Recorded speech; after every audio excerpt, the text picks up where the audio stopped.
Setiap kita ingin selamat, nggak ada orang yang pengen celaka, betul? Di rumah ingin selamat, di perjalanan ingin selamat, di tempat kerja ingin, lagi tidur ingin, coba tidur kalau nggak selamat bisa-bisa nggak bangun seterusnya. Lagi makan ingin selamat, makan kalau nggak selamat tertelan. Tolong kipas angin yang baru datang ini agak diturunkan, jangan mengganggu pandangan.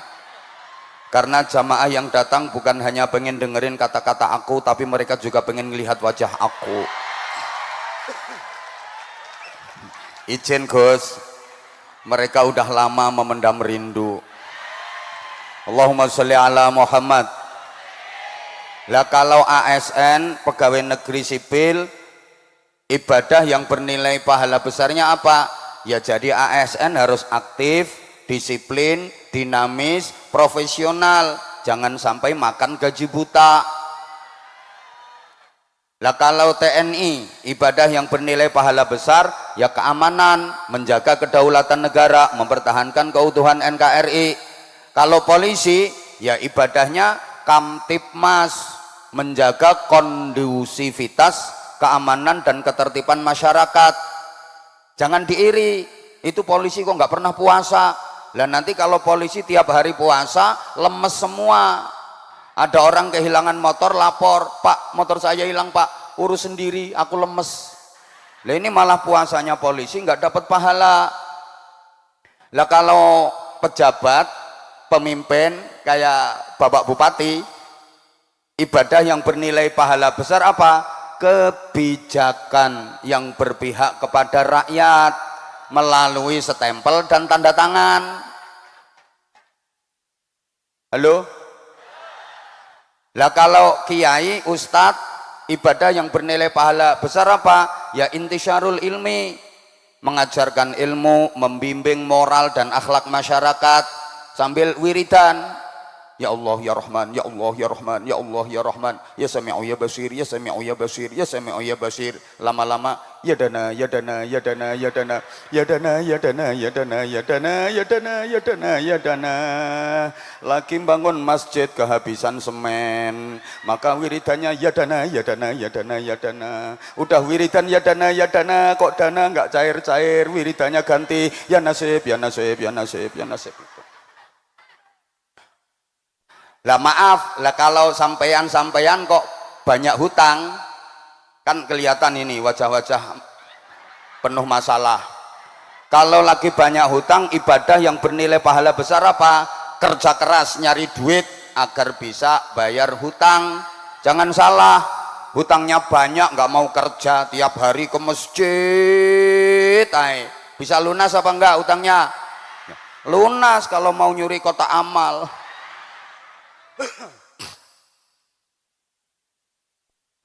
Allahumma sholli ala Muhammad.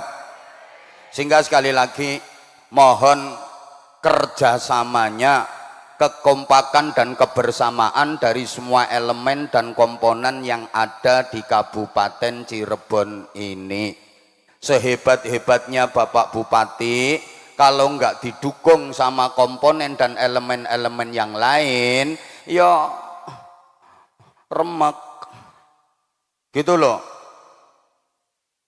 Ini diperhatiin apa enggak ini ya? Saya kok merasakan sesuatu, kayaknya ibu-ibu bukannya dengerin kata-kata aku, malah pada terpesona memandang aku.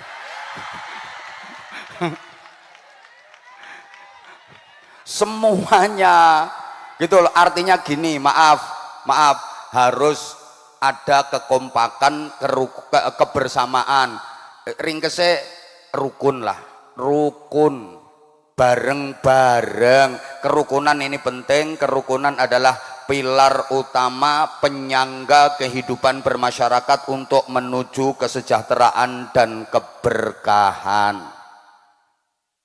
Asal mau rukun, yang berat jadi ringan. Asal mau rukun, yang sulit jadi mudah. Ini penting karena ternyata rukun itu enggak gampang, sebab manusia punya nafsu ananiyah, manusia itu punya ego, mementingkan diri Kalau ada orang yang susah rukun, karena memang rukun itu nggak gampang, kadang sama-sama pinter nggak rukun, ada apa enggak? Mbok gak semangat kok. Podo pintere tapi nggak rukun, ada apa enggak? Itu bukan karena kurang pinter, tapi karena memang rukun itu nggak gampang. Ada orang itu udah sama-sama tua tapi nggak rukun, itu juga bukan karena kurang tua, tuanya udah, karena memang rukun itu nggak gampang. Oleh karena itu tolong diperhatikan, agar bisa rukun nggak harus sama. Malah banyak kok sama tapi nggak rukun. Tolong dijawab dong sayang. Sama-sama Islamnya nggak rukun, ada apa enggak? Loh kan, sama-sama pegawainya nggak rukun, ada apa enggak? Sama-sama partainya nggak rukun, ada apa enggak? Sama-sama ormasnya nggak rukun, ada apa enggak? Sama-sama NU-nya nggak rukun, ada apa enggak? Sama-sama. Makanya kalau pengen rukun nggak harus sama, kita harus siap berbeda-beda. Bareng 1, 2, 3, berbeda. Tapi tolong perbedaan jangan dijadikan alat permusuhan, tapi jadikan perbedaan itu sebagai sarana untuk saling melengkapi dan saling menguatkan. Setuju? Meskipun berbeda, kalau mau saling melengkapi dan saling menguatkan, maka akan menjadi hebat, kuat. Lihat Bapak Ibu, maaf, perhatikan gedung-gedung yang ada di sekeliling kita. Itu kira-kira bahan bangunannya sama semua apa berbeda-beda? Berbeda-beda. Ada besi, ada batu, ada semen, ada pasir, ada kayu, ada kaca, betul? Berbeda-beda, tapi mau saling melengkapi dan menguatkan, maka menjadi kokoh. Kalau komponen-komponen dan elemen-elemen masyarakat yang ada di Kabupaten Cirebon yang berbeda-beda mau saling melengkapi dan saling menguatkan, yakin ke depan Cirebon akan makin kokoh, Cirebon akan makin hebat, Cirebon akan makin maju, sejahtera dan barokah. Allahumma sholli ala Muhammad. Bapak Ibu para jamaah yang saya hormati rahimakumullah, meskipun berbeda, Mas volumenya tolong diangkat dikit Mas, saya biar enggak terlalu teriak-teriak karena suara saya error Mas, ini udah 7 hari enggak pulang. Iya, PLO, pasukan Laliomah. Allahumma sholli ala Muhammad, Allahumma sholli ala Muhammad. Oke, saya ulang, berbeda-beda kalau mau saling melengkapi dan menguatkan, maka itu akan menjadi kokoh, akan menjadi hebat. Bahkan berbeda kalau mau saling melengkapi itu akan menjadi indah. Bapak Ibu, wajah saya indah menurut saya sendiri. Kenapa? Karena ada perbedaan. Coba perhatikan, ada alis, ada kelopak mata, ada bola mata, ada hidung walaupun pesek. Ya memang pesek kok, tapi kan manis wek. Ada pipi, ada bibir, ada dagu. Bayangkan coba, misalnya wajah saya sama, hidung semua. Kayak apa? Bangunan itu kuat, kokoh karena bahannya berbeda-beda. Coba kalau bahannya sama, semen semua, jadi bangunan apa enggak? Jadi bangunan apa enggak? nggak bakal jadi bangunan. Maka mari kita saling melengkapi, saling menguatkan. Kalau pengen rukun, satu harus siap berbeda-beda, tapi tolong perbedaan jangan dijadikan sebagai alasan untuk bermusuhan. Jadikan perbedaan itu sebagai, jangan merasa paling baik, jangan merasa diri paling berjasa, jangan selalu pengen menonjolkan diri, jangan selalu pengen kelihatan jasa-jasanya. Ini sebab perpecahan. Tolong dijawab. Bangunan-bangunan di sekitar kita yang berdiri kokoh itu ada besinya apa enggak? Besinya kelihatan apa enggak? Tuh kan, semua juga tahu bangunan itu kuat berdiri kokoh karena ada jasanya besi. Tapi besi nggak pengen kelihatan, besi nggak pengen menonjolkan diri. Coba misalnya besi yang merasa berjasa terus pengen menonjolkan diri, maka bangunan itu jadi nggak indah. Bahasa Inggrisnya the pating serongat.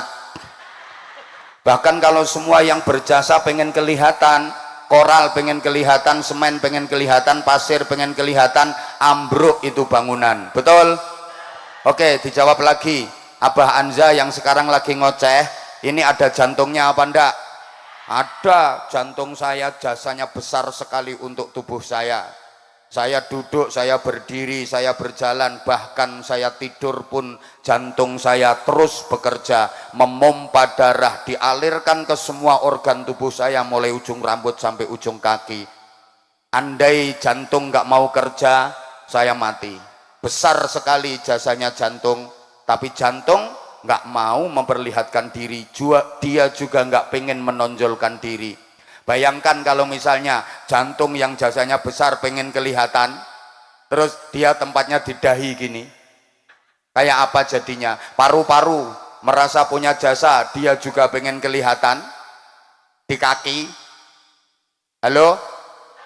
Usus jasanya besar sekali, dia mencerna makanan, melembutkan makanan, menyaring makanan yang bermanfaat, sari-sarinya untuk tubuh yang sampah-sampahnya dibuang. Ini jasanya usus luar biasa. Usus yang jasanya begitu besar, dia tetap sembunyi di dalam, nggak pengen memperlihatkan diri. Usus nggak pengen menonjolkan diri. Usus menonjol sedikit saja jadi masalah, namanya ambeien, namanya wasir, gara-gara usus menonjol. Bahasa Inggrisnya the double. Itu gara-gara usus pengen menonjolkan diri, maka dia harus digunting, dia harus dioperasi. Sehingga kalau ada di Kabupaten Cirebon ini ada orang yang suka menonjolkan diri, ini karena jasa saya, ini jadi hebat karena jasa saya, itu namanya orang double yang harus dioperasi. Maaf Bapak Ibu para jamaah, yuk kita belajar dari filosofinya besi.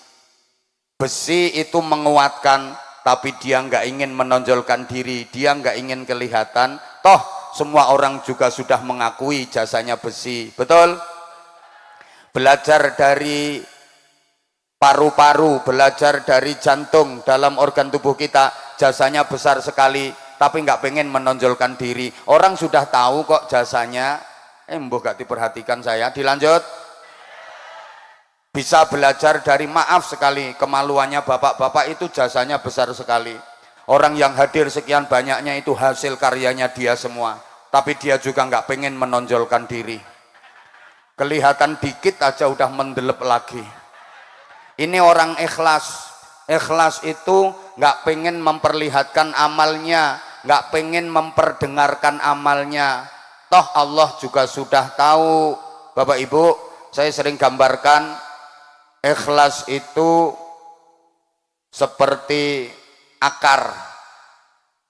Pohon bisa hidup itu nggak lepas dari jasanya akar. Akar ini perjuangannya luar biasa. Dia menembus tanah, mencari air. Padahal tanah itu nggak semuanya gembuk.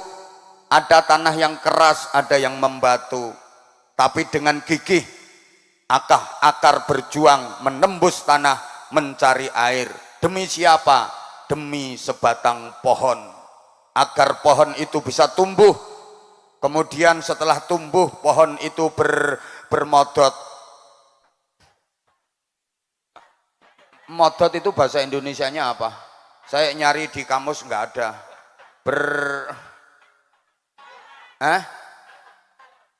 Ya bermodot. Melar itu molor, kok besar tinggi, daunnya rimbun, bunganya indah, buahnya manis. Halo, itu jasanya siapa? Jasanya akar. Tapi setelah pohon tinggi, besar, gagah, kuat, daunnya rimbun, bunganya indah, buahnya terasa manis, akar yang jasanya besar sama sekali nggak pernah disebut-sebut, nggak pernah dipuji-puji. Paling-paling yang dipuji pohonnya. Pohon itu kuat sekali, pohon itu besar sekali, pohon itu gagah sekali. Padahal dia kuat gagah itu jasanya akar. Akar nggak disebut. Paling-paling yang dipuji daunnya, daunnya sangat rimbun. Paling-paling yang dipuji bunganya, bunganya mekar merekah indah. Paling-paling yang dipuji buahnya, buahnya sangat manis. Akar yang jasanya paling besar malah nggak pernah disebut-sebut. Tapi akar tetap diem, dia tetap sembunyi di dalam tanah. Karena akar sadar kalau dia bertunduk, bermetungul itu. Akar itu kalau bermetungul, menampakkan diri, maka pohon itu akan mereng. Apalagi metungul semuanya, pasti pohon itu akan tumbang. Betul? Itulah cermin keikhlasan. Organisasi apapun, lembaga apapun, kalau nilai keikhlasan sudah hilang, siap-siap tumbang.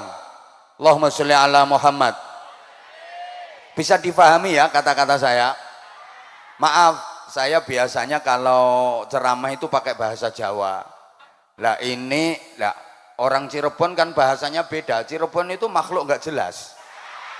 Bahasa Sunda enggak, bahasa Jawa juga enggak. Jadi saya itu kalau lagi ngomong sama orang Cirebon itu bingung, bahasanya cepet banget. Sunda enggak, Jawa enggak, ngapak juga enggak. Ini hebatnya Cirebon, artinya punya karakter sendiri. Tapi orangnya keren-keren Cirebon ini, Masya Allah, Masya Allah. Saking kerennya dikasih ceramah pada makan sendiri-sendiri. Masya Allah, cantik-cantik tapi geragas. Dilanjut apa enggak ini? Dilanjut apa enggak? Oke, saya lanjut sebentar, enggak lama-lama. Bapak Ibu, maaf sekali ya, ikhlas itu gambarannya kayak sampean lagi ke toilet, buang hajat, BAB, buang air besar, bahasa Belandanya the singing. Itu gambaran amal yang benar-benar ikhlas. Artinya apa? Nggak mau diperlihatkan orang, nggak mau diperdengarkan orang. Berangkat diem-diem, nggak ada orang mau berangkat ke toilet kok bikin pengumuman, itu nggak ada. Diem-diem. Setelah masuk, pintu ditutup serapat-rapatnya. Jangan sampai ada lubang sekecil apapun yang bisa diintip dari luar. Jangan sampai amal itu kelihatan orang. Betul? Kemudian dipelorot, ndoprok. Posisi siap, keran dibuka. Walaupun keluarnya alot, ini kalau ngeden ditahan sebisa mungkin nggak keluar suaranya. Amal itu jangan sampai kedengaran orang. Ini amal ikhlas. Setelah selesai bersih, keluar, tetap diam, disembunyikan dan tidak diceritakan kepada orang lain. Apa ada orang habis gituan terus diceritakan ke orang lain? Mbak, tadi keluar 12 mbak. Yang 8 panjang-panjang, belantong-belantong. Yang 4 merengkel kecil-kecil mbak. Itu orang nggak waras itu namanya. Lah kita amal kalau ikhlas ya begitu. Nggak pengen dilihat orang, nggak pengen didengar orang. Allahumma sholli ala Muhammad. Bapak Ibu para jamaah, dengan kebersamaan insya Allah ke depan harapan-harapan dari warga Kabupaten Cirebon secara umum akan direalisasikan oleh Allah Subhanahu wa Ta'ala. Halo, saya mengulang keterangan dulu ya. Setidaknya setiap kita itu mendambakan beberapa harapan-harapan utama. Saya yakin seluruh yang hadir di sini pengen selamat, sehat, nikmat, manfaat, terhormat, dan sukses dunia akhirat. Ini sering saya istilahkan sebagai harapan asasi hidup manusia. Halo?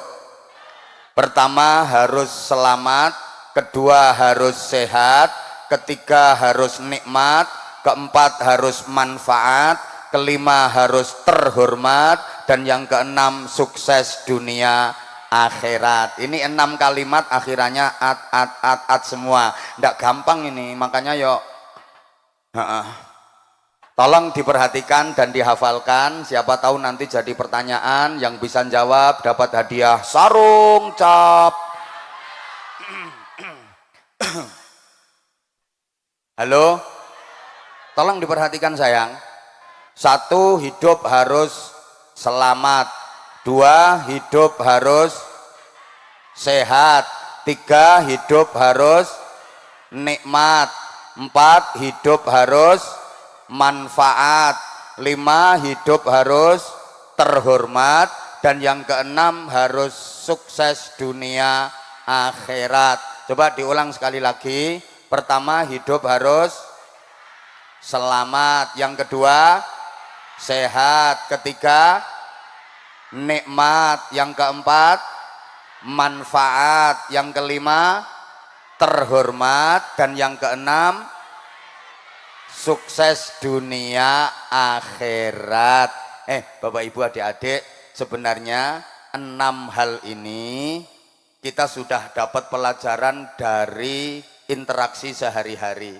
Setiap kita berinteraksi dalam kehidupan sehari-hari, sebenarnya kita diajarkan untuk meraih 6 hal tadi. Selamat, sehat, nikmat, manfaat, terhormat, dan sukses dunia akhirat. Pertama, selamat. Setiap kita ingin selamat. Nggak ada orang yang pengen celaka, betul? Di rumah ingin selamat, di perjalanan ingin selamat, di tempat kerja ingin, lagi tidur ingin. Coba tidur kalau nggak selamat, bisa-bisa nggak bangun seterusnya. Lagi makan ingin selamat, makan kalau nggak selamat tertelan sak sendok-sendoknya. Bahkan lagi di toilet ingin selamat, kalau nggak selamat lagi mengejan bisa ambrol sak usus-ususnya. Kapanpun, dimanapun, dalam kondisi bagaimanapun kita ingin selamat, betul? Maka dalam berinteraksi, setiap kita berjumpa dengan saudara yang seakidah, kita diperintahkan untuk saling mendoakan agar selamat dengan cara mengucap dan menjawab salam. Begitu ketemu, assalamualaikum. Nah, yang nggak jawab berarti nggak pengen selamat. Assalamualaikum. Kan itu artinya saya mendoakan Anda semua agar selamat, Anda semua juga mendoakan saya agar selamat, karena setiap kita ingin selamat. Dan alhamdulillah para jamaah, ucapan selamat ini menjadi budaya di masyarakat kita, dan itu keren.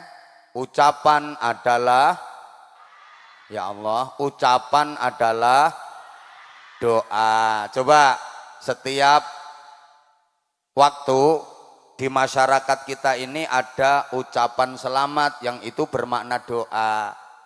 Bagus banget ini, ketemu waktu pagi selamat, ketemu waktu sore selamat, ketemunya malam hari ya kasih ucapan selamat. Coba ada yang ulang tahun kasih ucapan selamat ulang. Lagi lebaran, selamat hari raya. Ketemu aja selamat jumpa. Ada yang bepergian selamat jalan. Pisahan aja selamat tinggal. Coba syukuran rumah kasih ucapan selamat menempati rumah baru. Ada yang nikahan selamat menempuh hidup baru. Pergantian tahun selamat memasuki tahun baru. Ada yang sunatan, selamat menikmati bentuk. Ya setiap kita ingin selamat, maka sesepuh kita ngasih pelajaran, punya hajat apapun nggak ninggal selamatan, karena semuanya pengen selamat. Sampai orang Jawa itu punya anak laki-laki kasih nama dan Nur Salim, Salamun. Kalau perempuan ya Salamah. Sekarang zamannya agak modern ya Salma, Silmi. Ini karena kita semua pengen selamat. Allahumma sholli ala Muhammad. Saya ringkes-ringkes saja, waktunya tinggal 10 menit. Semua pengen selamat, tapi ternyata tidak mudah untuk mendapatkan hidup selamat. Maaf, banyak pengusaha-pengusaha, orang-orang kaya yang tidak selamat. Ada apa enggak? Ya Allah, yang kenceng dong jawabnya. Kalau situ kenceng saya semangat, kalau enggak kenceng berarti enggak semangat, saya sebentar saja. Diulang. Banyak orang-orang kaya yang enggak selamat. Ada apa enggak? Masya Allah.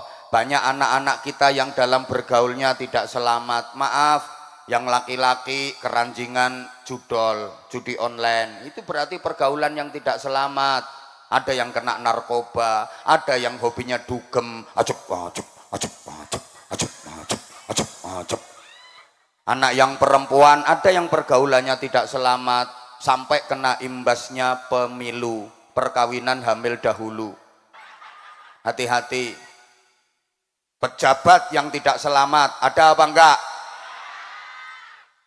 Bupati yang tidak selamat, ada apa enggak? Hati-hati Bapak, mengingatkan. Ada yang udah dipakein seragam oren rompinya, yang di pundaknya udah bintang jenderal, tidak selamat. Ada apa enggak? Ada. Yang jabatannya tinggi aja ada yang tidak selamat, apalagi yang jabatannya enggak tinggi. Lah ya, maaf. Ustadz yang tidak selamat, ada apa enggak?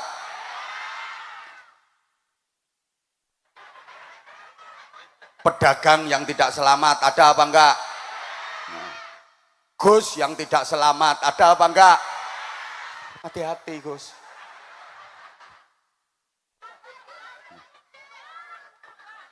Jangan rame-rame.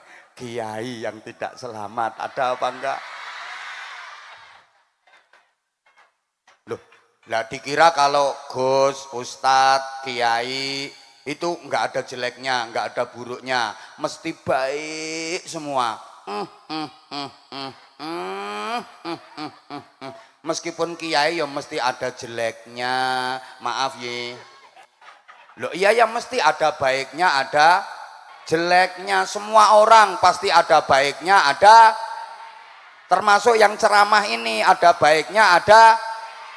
Malah kalau misalnya dihitung beneran, jujur-jujuran, yang ceramah ini baiknya sama jeleknya lebih banyak. Makasih.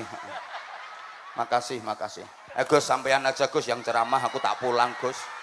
Aku orang jelek kok Gus. Lo memang iya kok. Memang iya. Saya ini misalnya dihitung jujur-jujuran, pahalanya sama dosanya lebih banyak. Makasih. Iya bener. Loh, semua orang ya punya sisi buruk, pasti ada jeleknya. Izin Pak Bupati. Maaf ya, aku nggak tahu kalau kamu di situ. Ya maaf. Habis saya sendiri, kenapa kamu duduknya di situ? Udah.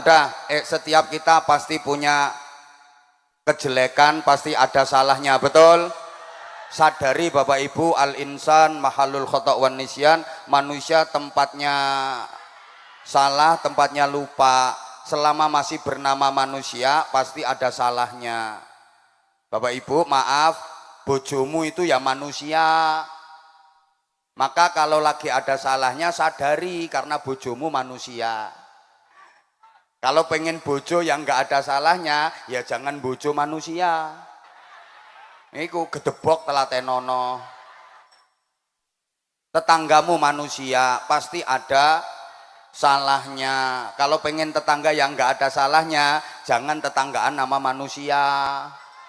Hidup sana di rawa-rawa sana jadi ketua suku Blekok. Namanya manusia pasti ada kekurangannya. Tiada gading yang tak retak, tiada mawar yang tak berduri, tiada api yang tak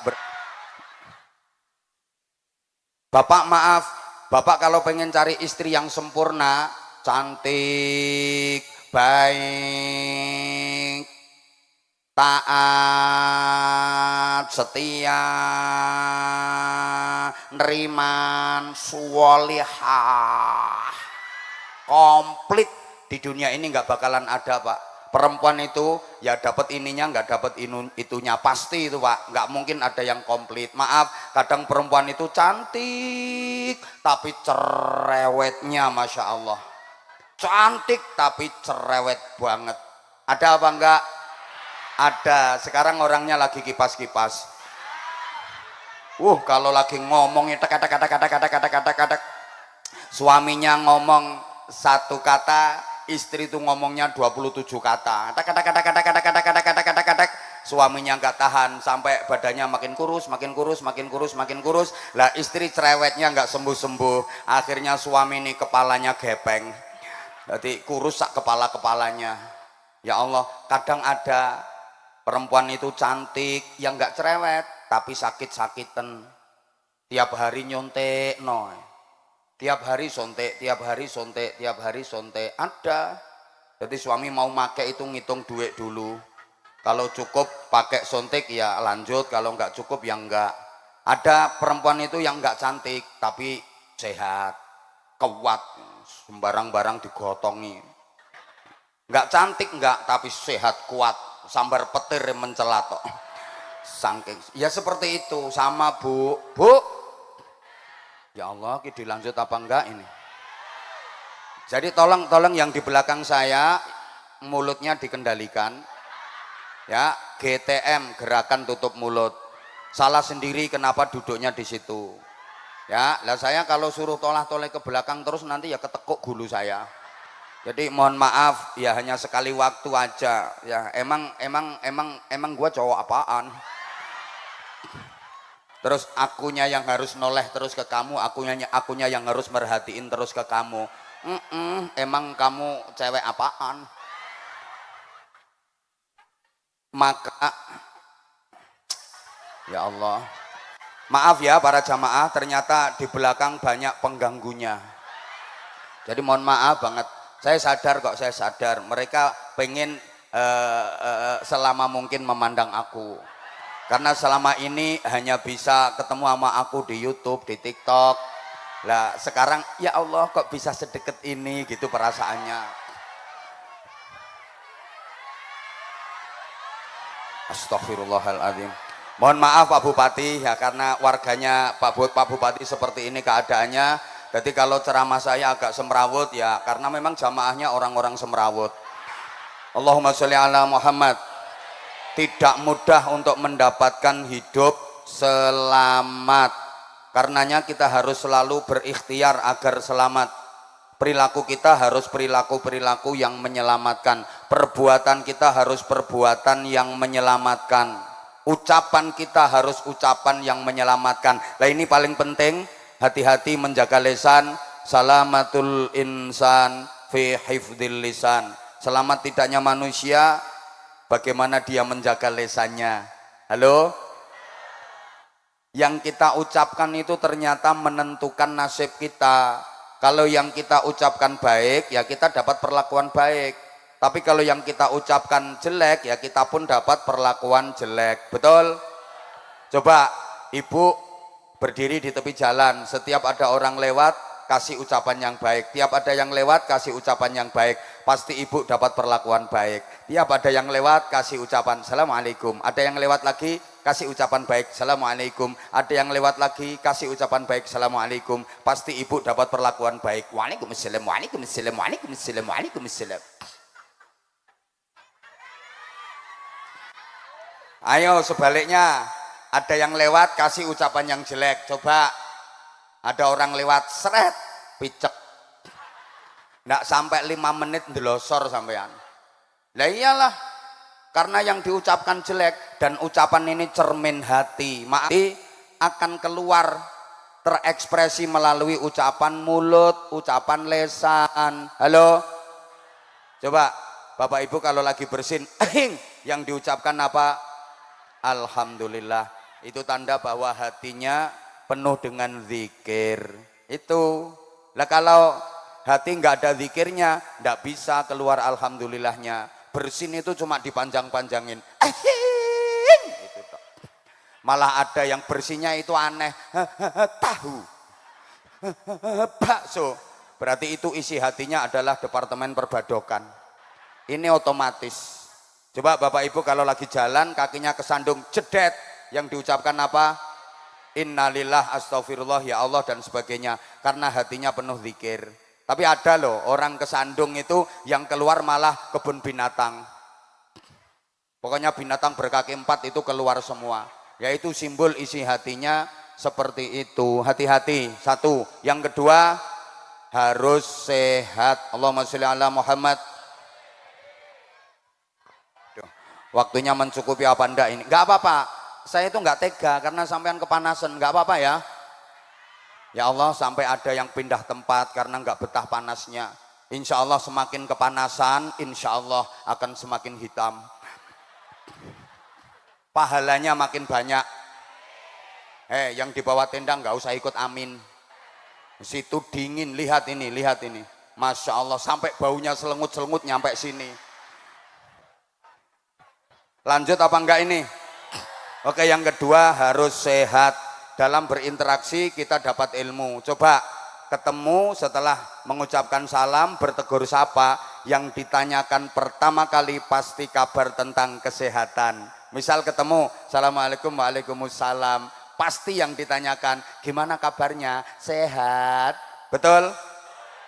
Kapanpun, dimanapun, siapapun kalau ketemu, yang ditanyakan pertama pasti kabar tentang kesehatan. Gimana Mbak kabarnya, sehat gitu. Saya belum pernah dengar ada orang ketemu kok pertanyaannya gimana kabarnya, gering. Gering kan? Nggak ada. Pasti sehat. Yang disapa jawabnya juga alhamdulillah sehat. Meskipun dia lagi sakit, itu jawabannya alhamdulillah sehat. Gimana Mbak kabarnya? Alhamdulillah sehat. Padahal ini wajahnya tempelan koyok 20. Itu jawabnya alhamdulillah sehat. Nggak ada orang ditanya baik-baik, gimana Mbak kabarnya, sehat. Sehat apaan? Mencret 7 kali ini tadi. Meskipun habis mencret 7 kali, jawabannya tetap alhamdulillah sehat. Karena kita semua pengen sehat. Orang tua pun kalau ditanya gimana kek, gimana nek kabarnya, sehat, jawabannya alhamdulillah sehat nak. Tapi ya sehatnya orang tua. Kok sehatnya orang tua? Emang beda. Kalau masih muda kesehatannya benar-benar prima, sehat beneran.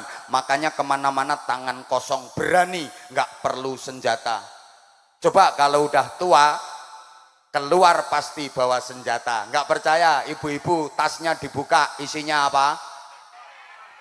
Balsem, minyak angin, fresh care, kayu putih. Betul? Itu senjata untuk mempertahankan kesehatan. Jadi kalau udah tua, untuk mempertahankan kesehatan perlu senjata. Saya beberapa waktu lalu ngaji bareng dengan pejabat-pejabat tinggi. Saya belum ceramah, masih duduk di bawah bareng pejabat-pejabat itu. Kok saya bersin batuk.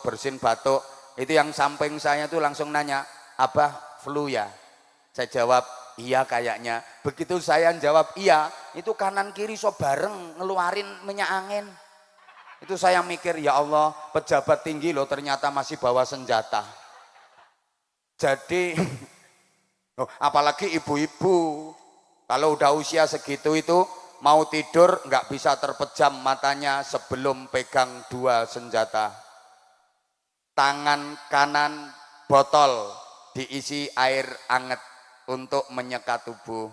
Tangan kiri minyak kayu putih untuk tolak suami. Yang ibu-ibu itu nakal, lagi capek, lagi males, suaminya lagi semangat. Begitu suami masuk kamar dengan semangat membara 45, ibu-ibu langsung blonyoan minyak kayu putih ke sekujur tubuh. Nah, minyak kayu putih belum mandi campur pagoda. Nah, akhirnya suami balik kanan karo nyanyi putuslah harapanku. Nah, karena kena pembunuh selera tingkat tinggi. Kita semua, lo sehat itu penting. Halo? Dilanjut apa enggak? Loh, sehat itu penting banget. Iman kuat, iman hebat. Kalau enggak sehat, ibadah enggak bisa sempurna. Betul? Imannya kuat, imannya hebat, tapi enggak sehat. Ya sholat aja enggak mampu berdiri. Ramadan enggak kuat puasa. Duit banyak enggak bisa pergi haji, enggak bisa umroh. Karena enggak sehat. Maka Nabi berpesan is'alus sihhata wal afiyah ba'dal iman. Kalian itu kalau sudah punya iman, mohonlah kepada Allah diberikan kesehatan. Allahumma sholli ala Muhammad. Ayo Bapak. Astaghfirullahaladzim. Bapak, sehat itu penting Bapak. Ini pedagangnya udah diminta dari tadi masih seriwa-seriwi, ya udah. Bapak, astaghfirullahaladzim. Ini yang saya hadapi ini manusia apa bukan ya? Bapak, sehat itu penting Pak. Coba misalnya Bapak punya istri cantik tapi nggak sehat. Istrinya Bapak itu cantik, menarik, ayu, kemerusu. Keboy semlohai, aduhai, imut yahud bahenol menomenol sema kembelen aku montok kementek-mentek mulai kayak kinyis-kinyis mingis-mingis mentang-mentang moblong denok-denok debleng. Istri Bapak cantik banget tapi nggak sehat, sakit-sakitan. Buat apa Pak? Mau dikeloni yuk bengek. Dikeloni nang kumat mengine yuk ngik. Tidurnya ngorok pula, ngikrok. Ya iki ngeloni bojo kayak ngeloni traktor ini. Ngikrok. Buat apa Pak? Ibu misalnya punya suami ganteng, gagah, tinggi besar, atletis, kuning kulitnya sauntu-untune. Tapi sakit-sakitan, ayo coba. Buat apa Bu? Wong laki-laki diobat abitke kok meneng ae. Meneng baik, dioncat-ancitke nggak ada yang gerak sama sekali. Nggak ada yang ngungkil-ungkil. Buat apa? Maka sehat itu penting. Perhatikan, sehat itu meliputi 5 hal: fisik, psikis, sosial, kultural, and spiritual. Understand? Nah, nggak paham nggak apa-apa, yang penting yes, biar kelihatan makin on. Sehat itu meliputi 5 hal: fisik, psikis, sosial, kultural, and spiritual. Understand? Nah, gitu jelas on-nya. Kenapa orang sakit? Ya karena 5 hal ini nggak balance. Ya Allah, ini paham apa enggak ya? Diajak pakai bahasa kayak gini ya. Maaf, saya kebiasaan ngaji di kalangan akademis. Saya sampai lupa kalau hari ini kalangannya bukan akademis tapi kalangan jemburis. Orang sakit itu karena 5 hal ini nggak terpenuhi dengan baik. Yang paling menentukan adalah faktor spiritual, tapi ini sering diabaikan. Para jamaah, asal kebutuhan spiritual terpenuhi dengan baik, dijamin nggak bakal sakit-sakitan. Coba, ibadah yang disyariatkan untuk memenuhi kebutuhan spiritual. Halo? Astagfirullah. Semua ibadah itu menyehatkan Bu. Halo? Ini pada mau kemana ya ibu-ibunya ini? Ya Allah, kepanasan. Ini belum panasnya api neraka Bu. Ini yang salah panitia, bukan sampean yang salah, panitia yang kurang peka. Udah tahu tempatnya kayak gini, pasang tenda ya cuma segitu. Izin Ketua DKM, lain kali yang agak peka dong. Udah nggak apa-apa, bismillah, nanti yang sebelah sini dapat hadiah dari Pak Bupati. Lah iyalah, masa saya yang kasih hadiah. Tenang aja, habis ini ada kuis plus bagi-bagi sarung cap. Tapi sebelumnya perhatikan dulu, izin Kiai ya, sambil riwariwi jalan Kiai. Ini termasuk cara saya untuk menjaga kesehatan. Jadi saya kalau di panggung biasanya suka mondar-mandir, ini dalam rangka menjaga kesehatan. Ya olahraga, ya olah rasio, ya olah rasa. Biar kita selalu sehat. Kalau pengen sehat, ibadah yang disyariatkan jalani dengan benar, dijamin sehat. Semua ibadah menyehatkan. Ngaji kayak gini menyehatkan, puasa menyehatkan, jelas. Sumu tasihu, berpuasalah kalian, maka pasti kalian akan sehat. Apa hubungannya puasa dengan kesehatan? Banyak, sering disampaikan, tubuh kita itu seperti tanaman. Tanaman memang butuh siraman air. Kalau nggak disiram air, nggak dapat siraman air, tanaman akan mati. Betul? Manusia butuh makan, butuh minum. Kalau nggak makan, nggak minum, mati. Betul? Tapi jangan karena tanaman butuh disiram air, lantas disiram terus-terusan pakai air. Maka yang terjadi adalah busuk. Betul? Lah manusia memang butuh makan, butuh minum.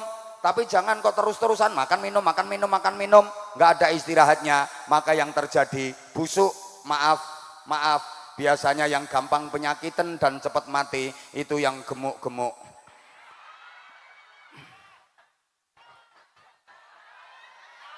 Ya contohnya ketua DKM. Izin Kiai, perlu diet. Deh, coba perhatikan. Orang yang sampai tua awet hidup itu rata-rata yang kecil-kecil, yang kurus-kurus, yang kunting-kunting itu.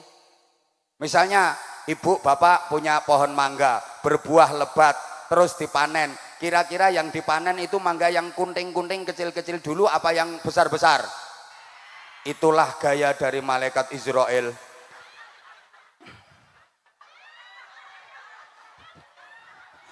Jadi yang kunting-kunting kecil-kecil tenang, awet. Ngambilnya belakangan. Tapi yang besar-besar seperti ketua DKM harus siap-siap. Termasuk sampingnya ketua DKM juga.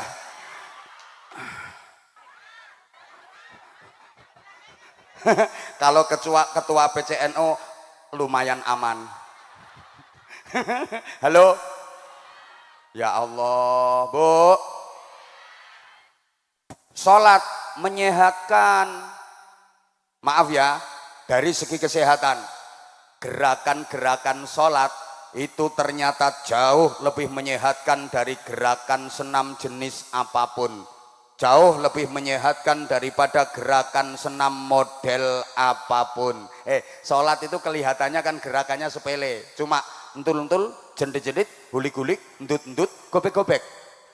Kan cuman itu tuh orang sholat. Kayak sepele gerakannya, entul-entul, jendit-jendit, gulik-gulik, endut-endut, gobek-gobek. Bangkit lagi yo, entul-entul, jendit-jendit, gulik-gulik, endut-endut, gobek-gobek. Cerekal bangun lagi, entul-entul, jendit-jendit, gulik-gulik, endut-endut, gobek-gobek. Tangi mana yo, entul-entul, jendit-jendit, gulik-gulik, endut-endut, gobek-gobek. Tapi ternyata gerakan-gerakan itu jauh lebih menyehatkan daripada gerakan senam jenis dan model apapun. Tapi Bapak Ibu kalau sholat nggak boleh diniatkan senam, nggak boleh engkau sholat diniati senam, nggak boleh. Tapi dari segi kesehatan ternyata gerakan sholat itu luar biasa dahsyatnya. Mas operator minta persiapan ganti mic yang baterainya baru Mas, ini baterainya udah dihabiskan sama Gus Aldi tadi. Orangnya ganteng, suka menghabiskan baterai. Halo? Halo? Dilanjut? Bapak Ibu, kenapa rukuk posisinya harus tegak lurus membentuk sudut 90 derajat? Apalagi sujud, kepala posisinya lebih rendah daripada al-bokongu. Kepala menjungkir, dan menyosop. Wah, itu ternyata Masya Allah. Jadi tolong perhatikan Bapak Ibu, kalau pengen sehat sholatnya dijalankan dengan benar. 7 waktu, jangan cuma 5 waktu.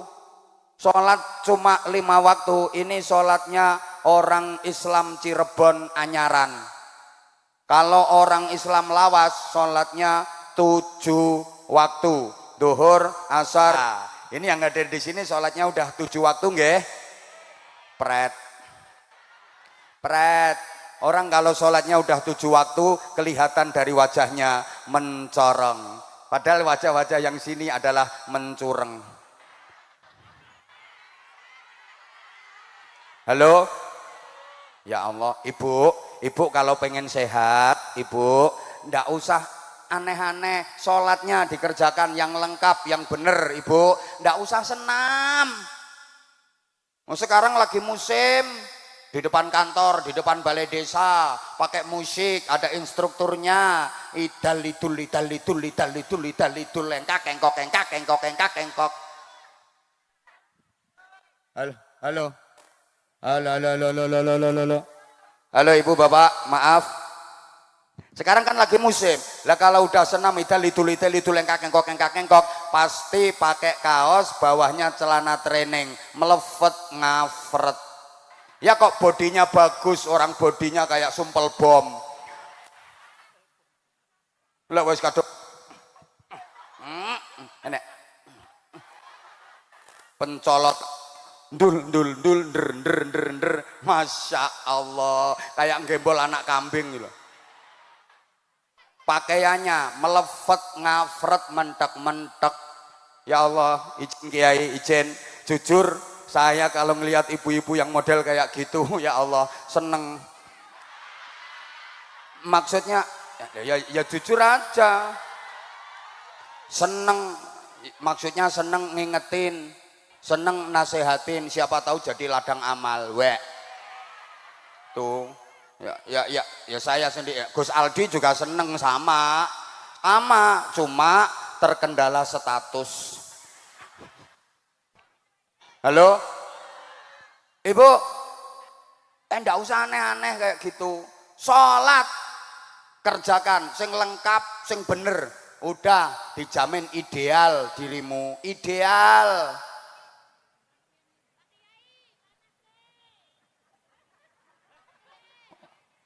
Senam karepe diet, ben gak gendut kayak yang sekarang lagi jalan ini.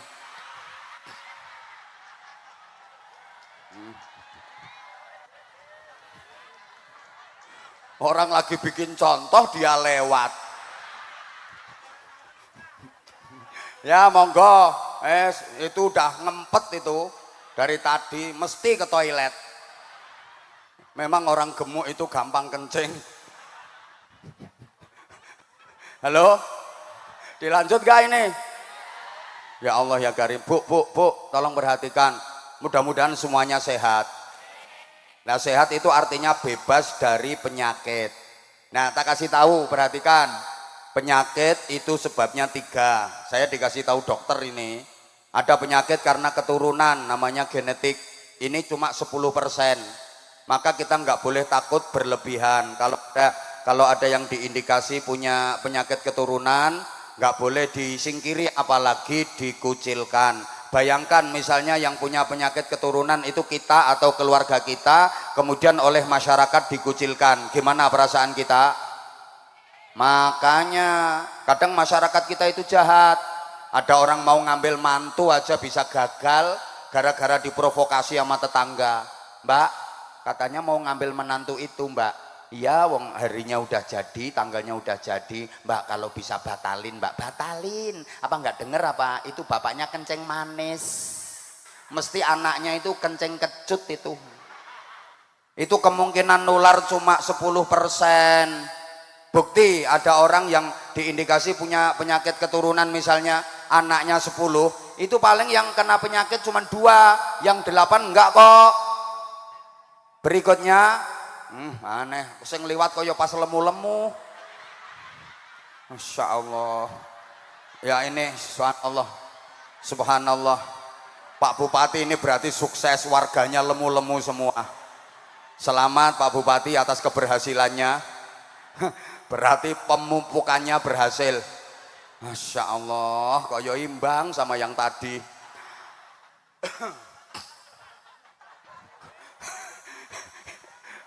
Halo? Astagfirullah.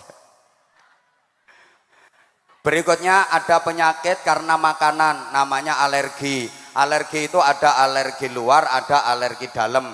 Ibu-ibu, bapak-bapak, penyakit karena makanan itu 15%. Maka kita nggak perlu takut berlebihan. Misalnya sakit yang diperintahkan untuk menghindari makanan tertentu, yang penting jangan berlebihan.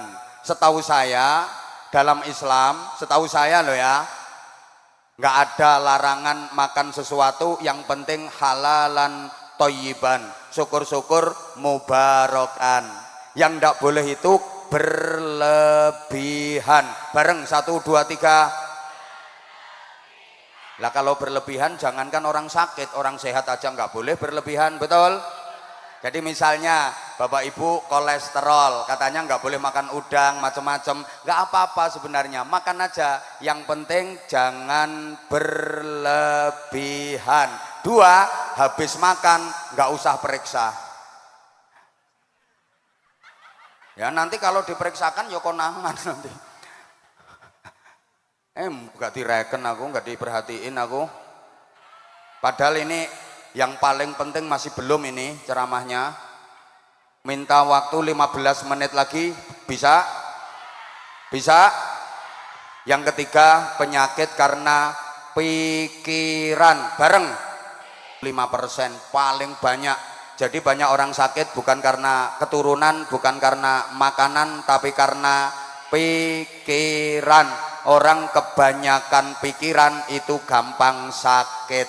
Sehingga saya nggak pernah melihat ada orang gila kok batuk bersin, itu nggak ada. Karena dia nggak mikir. Duh, orang gila itu keleleran di tepi jalan, kehujanan, kepanasan, bahkan dikerubungi laler, tapi tetap sehat. Nggak ada bersin, nggak ada batuk.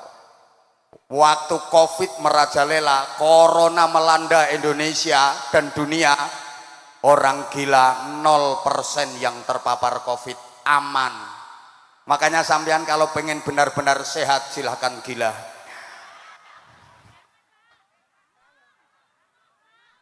Halo? Ibu, banyak penyakit gara-gara terlalu banyak. Orang kalau banyak pikiran, hatinya sedih, susah. Kalau udah sedih, susah, sarafnya kaku. Kalau saraf kaku, penyakit masuk.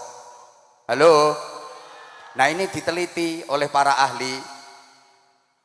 Perempuan sama laki-laki rata-rata matinya lebih dulu. Istri sama suami umumnya matinya lebih dulu. Bapak-bapak siap-siap gampang mati ya Pak ya. Bukti, kalau nggak percaya di sensus Kabupaten Cirebon, jumlah duda sama janda pasti lebih banyak. Sing lanang wis do mati disek.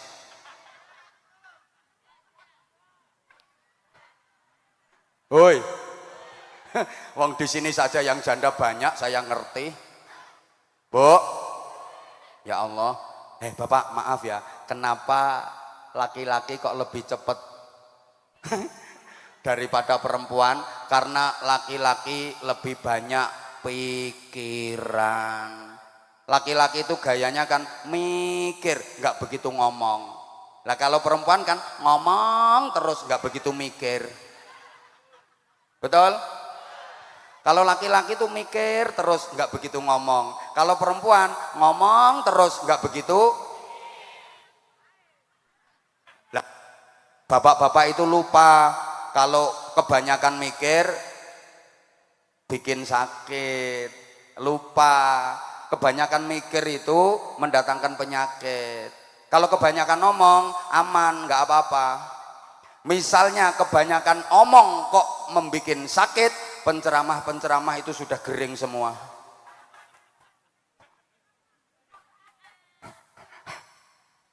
Guru-guru TK ya sakit semua itu, banyak omongnya. Bapak, boleh mikir Pak, tapi jangan terlalu. Bapak-bapak itu kelemahannya di situ. Kalau ibu-ibu kan ngomong. Coba bapak-bapak mikir.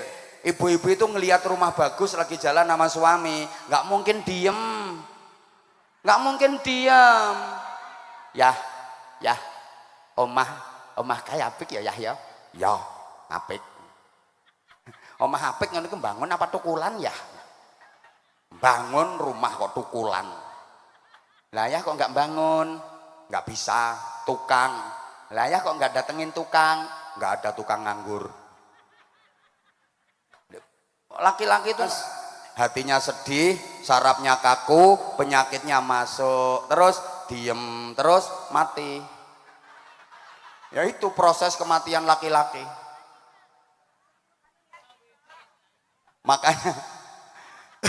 Makanya ibu kalau pengen suaminya awet hidup, jangan dibikin kaku sarafnya.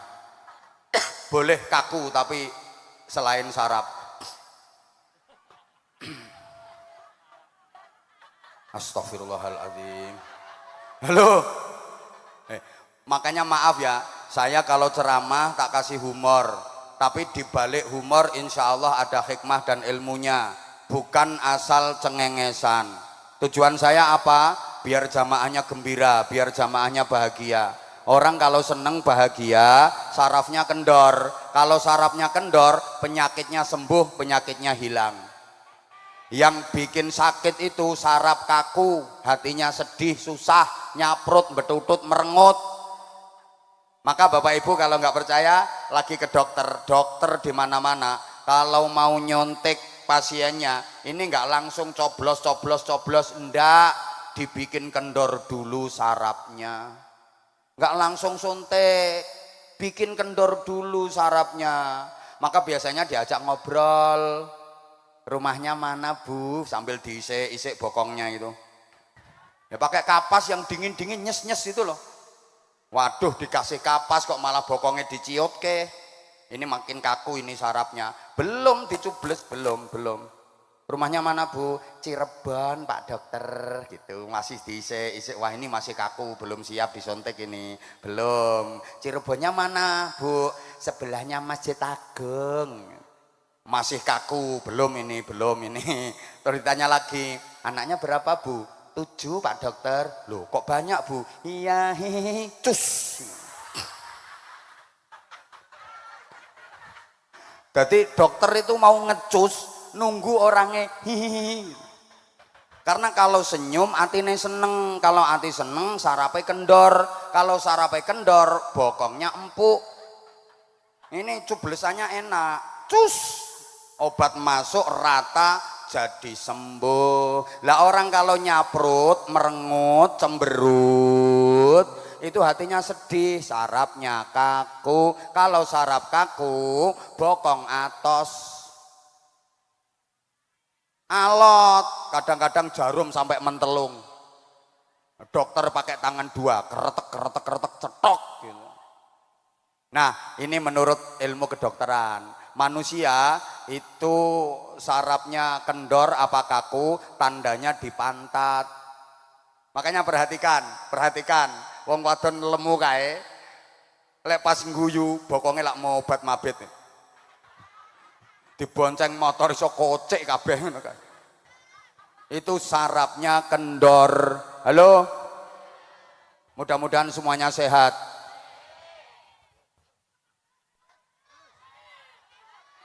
Gimana Pak Ketua, gimana?